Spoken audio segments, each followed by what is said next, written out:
not enough. How many? This many. How many? Oh, no, what is please. 1 million divided by God. 50? That's how many. No, it's not that many. Why don't we? Unfortunately. But here's the thing.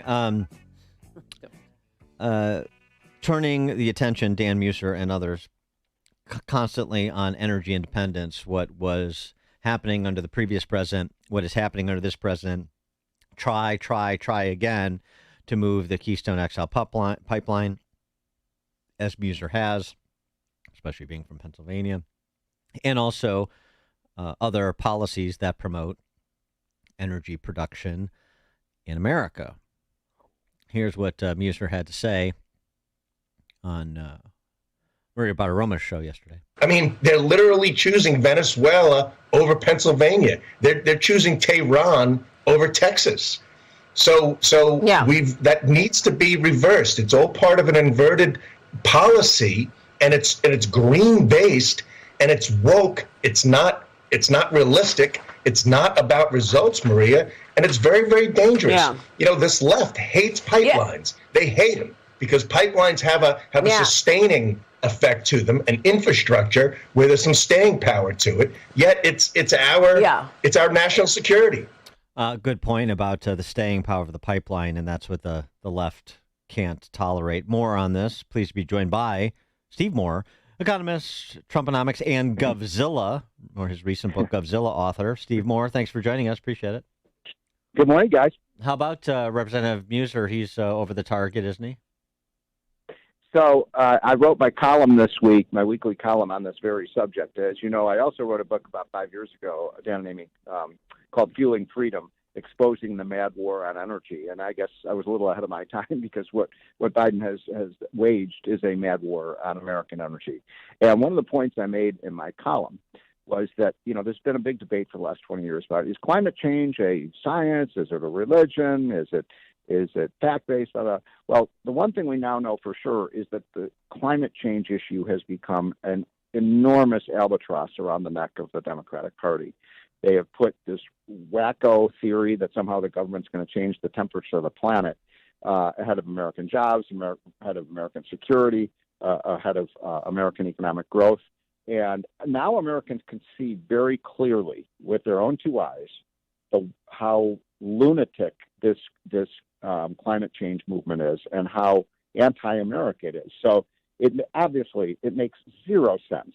I mean, it makes zero sense to any thinking person that it would be better for the United States or the world for us to be getting our oil from Russia and Saudi Arabia and Iran rather than getting it from, you know, as that congressman just said, from either Texas or Oklahoma or Alaska or North Dakota or Pennsylvania or West Virginia. It absolutely makes no sense. And in fact, I don't know if you guys know this, I do a radio show on WABC in New York on the weekend, which I love, by the way. I love your guys' profession. It's so much fun. And my favorite part of that show is to take callers at the end of the 2-hour show. And I've challenged for 4 straight weeks, Dan and Amy, 4 straight weeks, I said, please, any of my liberal or Democratic friends, please call in. I'll be respectful. I'll be totally respectful. You explain to me how this energy policy makes any sense. You know how many callers I've gotten? How many? Dan, guess. I think it's a round number. You guys should try it. Ask. I mean, you guys have a huge audience in Chicago. Ask one millions. of the Democratic or liberal listeners to justify what Biden has done, because I can't think of any justification for this. By the way, if you care about the environment, the single thing we could do that would reduce greenhouse gases emissions the most is to move all oil and gas production out of Russia, out of China, out of Venezuela, out of Iran, move it to the United States. We have by far the cleanest and most stringent environmental rules. I want to talk energy policy, but I'm a little thrown off by Steve Moore horning in on our action and becoming a radio talk show host. Yeah, 2 hours a week? WABC is a big station, but I don't think it reaches the Chicago area. All right. We don't need the competition around 2 here. 2 hours a week is pretty easy there compared to 4 hours a day.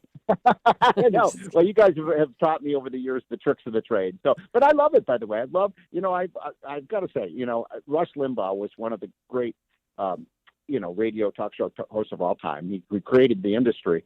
And why was it that Rush saw what was going on in America before any of the politicians or the pundits did? And it's because he talked to real people every day. Yeah. Nobody in Washington, D.C. does that. Yeah, no, that's a good point. Speaking of climate change, and this being an albatross around the neck of the left, they certainly don't think so because they're continuing to they're doubling down, press forward, and this SEC proposal to require public companies to disclose climate risks, to disclose so-called Scope 3 emissions. I mean, this is it's being touted by these SEC commissioners beholden to Mr. Fink at BlackRock that this is going to enhance competition and capital formation. I don't see how. Can you explain that? No, I can't. And I know exactly what you're talking about. And, the purpose of the SEC is to sort of regulate security trading against fraud and things of that nature. And, we have an SEC because we want to protect investors. But what you have now, both at the SEC and all this new ESG stuff, is, you've got companies now and federal regulators that are acting directly against the interests of the shareholders. So my point is, look, the SEC and certainly the people who invest in these, like BlackRock, they have a fiduciary duty to their shareholders and the people that are investing money, whether it's your pension funds, and they're misallocating resources. Because of their duty to their stakeholders, and the big boys like Jamie Dimon, they capitulated years ago on this, and now here we are. But here's the most insane thing about this. These leftists, do you notice every time there's a tornado, every time there's a hurricane, every time there's a flood, every time there's a drought, they ask, God, that's never happened before in human history. Gee, where did all these tornadoes come from? Where did all the hurricanes come from? It's you really have to be a true believer in big government to think that these politicians have it in their power to change the temperature of the planet. They can't control the border. They can't control crime. By the way, is it true that your mayor is now getting crime control advice from New York City? Yeah, Eric Adams flew in to tell her how it's done. Uh-huh. Yeah. I mean, you can't make this stuff up, folks. New York City has more crime than just about any other city. I mean, talking about the blind leading the blind. But and also, you can only ask on-topic questions at the press conference. Which was a joke. Really? Yeah. Now they're controlling the media, like Putin and Zelensky. Like, whose is bigger? Well, that's one of those on-topic questions. So, with respect to hers is, Dan. Please. I know. Well, I thought this was a family radio show. It's a source of pride for us in Chicago that we've got the mayor with the biggest.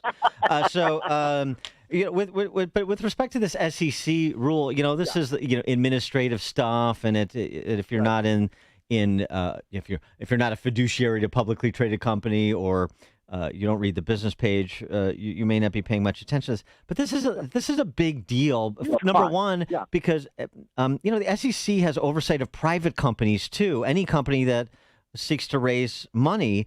And so this is going to discourage private firms from, as the Wall Street Journal opined, private firms from going public, may encourage some public firms to go private. But across the board, this is going to be a hindrance to capital formation and entrepreneurship, and thus wealth creation. And what it's going to mean, you're 100% correct. And what it's going to mean is more and more of these companies, either they'll stay private or they'll be public companies in another country, that doesn't have these crazy rules. The Wall Street Journal estimated this is going to cost about $10 billion a year to the U.S. economy. That's not nothing. $10 billion a year. So, these guys want to regulate. But the other thing is, look, just do your job, right? It's like, just do your job, regulate against fraud and all these other things. We have all these agencies that are not doing what they're supposed to do, which is, whether it's transportation is supposed to be about building roads and bridges, not worrying about what the weather is going to be.